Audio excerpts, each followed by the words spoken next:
Here's a scenario that happens every single January. You go to the pharmacy to pick up your blood pressure medication. Same drug you've been on for 2 years. Last year, it cost you $15 a month. You hand the pharmacist your card. They run it. And the price comes back, $300. Nothing changed about the drug. Nothing changed about your health. Your insurance plan just decided to move it. That's Medicare Part D. And if you don't understand how it works, it will cost you hundreds, sometimes thousands of dollars a year without warning. I'm Andy Childs. I'm a Medicare broker here in Mesa, Arizona, and I'm going to show you exactly why this happens and how to stop it. Before we get into it, let me reframe something most people get wrong. When your drug costs spike, the natural reaction is to think the insurance company is just being greedy. They raised the price to make more money. But that's not actually what happened. The drug didn't get more expensive, it got reclassified. Your plan didn't raise the price of your medication, it moved your medication to a different shelf, a more expensive shelf. And the system that determines which shelf your drug sits on is something called the formulary. Once you understand the formulary, every Part D surprise you've ever had will suddenly make sense. You won't panic when something changes. You'll know exactly what happened and what to do about it. That's what this video is about. Not the version of Part D that insurance companies want you to understand, the real version. Let me paint you a picture of how this plays out. Let's say there's a retired woman in Gilbert, 68 years old, been on Medicare for 3 years. She takes blood pressure medication that's been costing her $15 a month. She doesn't think about it. It's just what she pays. It's predictable. It's easy. Then January comes. Open enrollment passed. Her plan renewed. She goes to the pharmacy. Same drug, same dose, same pharmacy. And the pharmacist runs it. $300. She calls the insurance company and they tell her that the drug was moved from tier 1 to tier 3. She doesn't know what that means and she asks why. Well, they say the formulary changed. She doesn't know what that means either. So she pays it.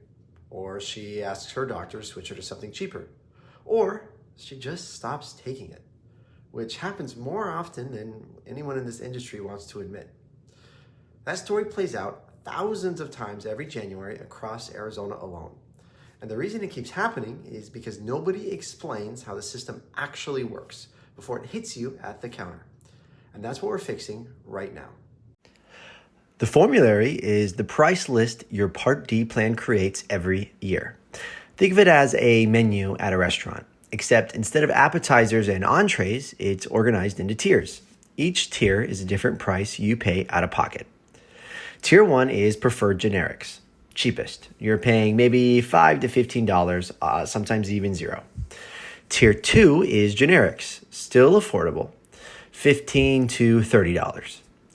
Tier 3 is preferred brand name drugs. This will be a moderate cost, $40 to $80.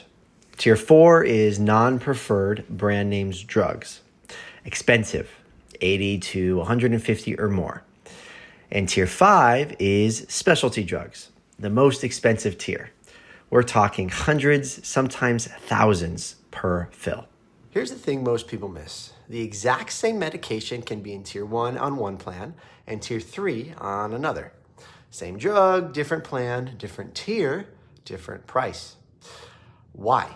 Because insurance companies negotiate rebate deals with pharmaceutical manufacturers. The manufacturer pays the insurer a rebate. The insurer pays that drug in a lower, cheaper tier. If the rebate deal changes or expires, which happens every year, the drug moves to a more expensive tier. This is legal, it's standard, but nobody tells you it's happening until you're standing at that pharmacy counter staring at a $300 receipt.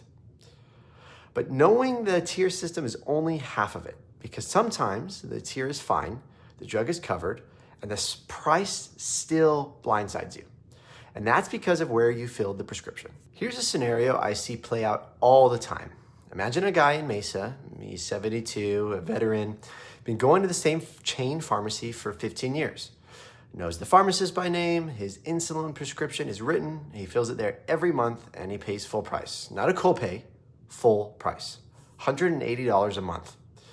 He comes in to talk about his plan. First thing I do is pull up his Part D formulary. His insulin is covered. It's on the formulary. It's in a reasonable tier. So why is he paying $180? Because his pharmacy isn't the plan's preferred pharmacy network. Here's how that works. Part D plans negotiate different pricing with different pharmacy chains. They create a preferred network. Certain pharmacies where they can get better rates.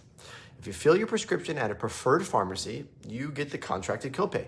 If you fill it at a non-preferred pharmacy, even one that's technically in-network, you can pay more dramatically, sometimes full price. For this hypothetical scenario, let's say the preferred pharmacy is 2 miles down the road. Same insulin, same plan, different pharmacy.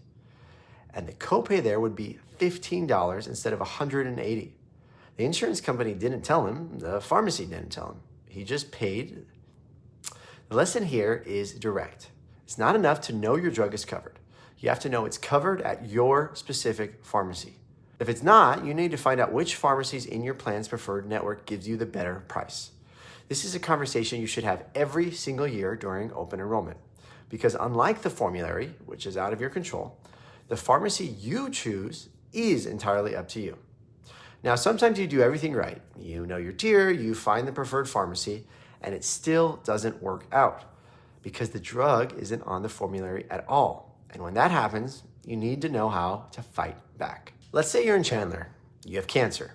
Your oncologist prescribes a specific chemotherapy medication, not because it's the cheapest, but because it's the right drug for your specific diagnosis. You submit it through your Part D plan, and the answer comes back. Denied. Not on the formulary. The plan says there are alternatives, formulary restrictions they call it, but your oncologist didn't prescribe an alternative. She prescribed this drug because it works for your cancer. Here's what you need to know. You have the right to appeal. Every Part D plan is legally required to have an exception process.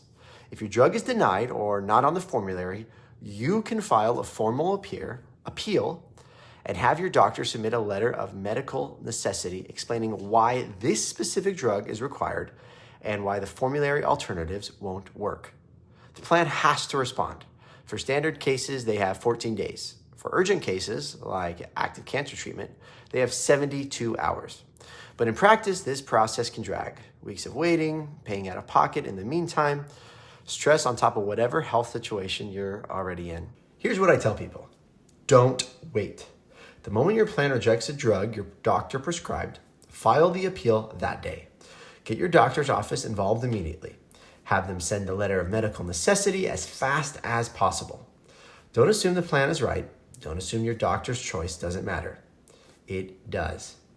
The appeal process exists specifically for situations where the doctor's clinical judgment overrides the plan's formulary. It is your right, but you have to use it, and you have to use it fast because time works against you in this system. Those three situations, the formulary tier change, the pharmacy network surprise, and the drug denial with appeal, they're not random or bad luck. They're part of how Part D is actually structured. And once you see the structure, you can work within it instead of being blindsided by it. Here's the framework. Part D has 3 layers.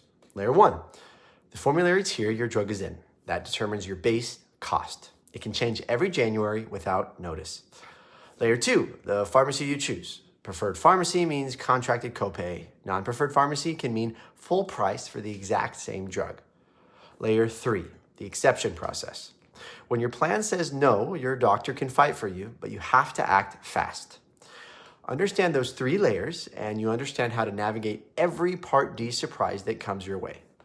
You won't panic when something changes. You'll know exactly what to ask and who to call. If you're watching this because your drug cost just jumped, or because you're trying to figure out which Part D plan makes sense during open enrollment, you don't have to work through this alone. Using a Medicare broker costs you nothing. Carriers compensate me or them directly, so it doesn't come out of your pocket.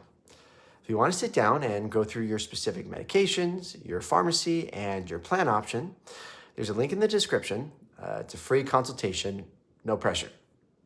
And subscribe, because next week I'm covering Medicare supplement plans, and that's the one thing that determines whether you're paying 20% coinsurance on a hospital stay or 0.